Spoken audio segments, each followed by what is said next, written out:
ভারতের স্বাধীনতার জন্য সত্যিই কি মুসলিমদের অবদান ছিল, এবং যদিও ছিল তাদের কি কি নেতৃত্ব ছিল ভারত স্বাধীন করার জন্য। হ্যালো বন্ধুরা, 2024 সালে এসেও কিছু লোক ভারতের মুসলিম দিকে তকমা লাগায় যে তারা নাকি বাংলাদেশি, তারা নাকি পাকিস্তানি। আজকে দেখবো আমরা এই ভিডিওতে ভারত স্বাধীনের জন্য মুসলিমদের কি কি অবদান ছিল। তো চলুন দেখে আসি আজকের দুনিয়াগড় টিভিতে।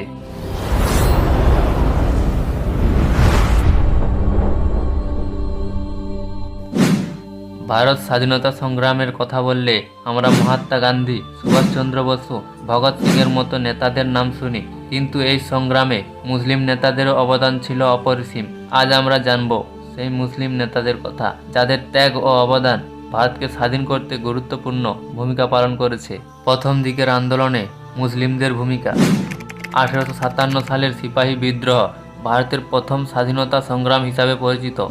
মৌলানা আহমদ উল্লাহ শাহ এই যুদ্ধের অন্যতম গুরুত্বপূর্ণ নেতা ছিলেন। তিনি বিদ্রোহের পরিকল্পনা করেন এবং নেতৃত্ব দেন।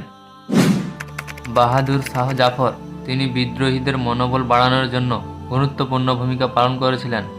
খেলাফত আন্দোলন এবং সংহতির উদাহরণ।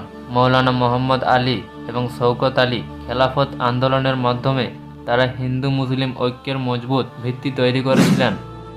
মৌলানা আবুল কালাম আজাদ তিনি ছিলেন কংগ্রেসের অন্যতম প্রধান নেতা এবং ভারতের প্রথম শিক্ষামন্ত্রী। তিনি সবসময় ধর্মনিরপেক্ষতা ও একতার জন্য কাজ করেছেন।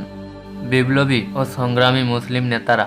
আশফাক উল্লাহ খান ভারতের কাকোরি ট্রেন ডাকাতির ঘটনায় তার সাহসিকতা ও আত্মত্যাগ আজও স্মরণীয়। ক্ষুদিরাম বসু ও আশফাক উল্লাহ হিন্দু মুসলিম একসঙ্গে কাজ করার এক অন্যান্য উদাহরণ। 1947 সালে ভারত স্বাধীনের জন্য মুসলিম নারীদেরও কিছু অবদান ছিল। তার মধ্যে ছিল বেগম রোকেয়া। বেগম রোকেয়া নারীদের শিকার প্রসার ঘটিয়ে ভবিষ্যৎ প্রজন্মকে স্বাধীনতার জন্য প্রস্তুত করেছিলেন। বেগম হজরত মহল লখনৌ বিদ্রোহের অন্যতম নেত্রী, যিনি ব্রিটিশদের বিরুদ্ধে লড়াইয়ের অংশ নিয়েছিলেন। মুসলিমদের ত্যাগের গল্প। অনেক মুসলিম নেতা ফাঁসির মঞ্চে শহীদ হয়েছেন। তাদের পরিবার ব্রিটিশদের হাতে অত্যাচারিত হয়েছে, তবুও তাদের দেশপ্রেম ও আত্মত্যাগ ভারতকে স্বাধীনতার পথে নিয়ে গিয়েছে।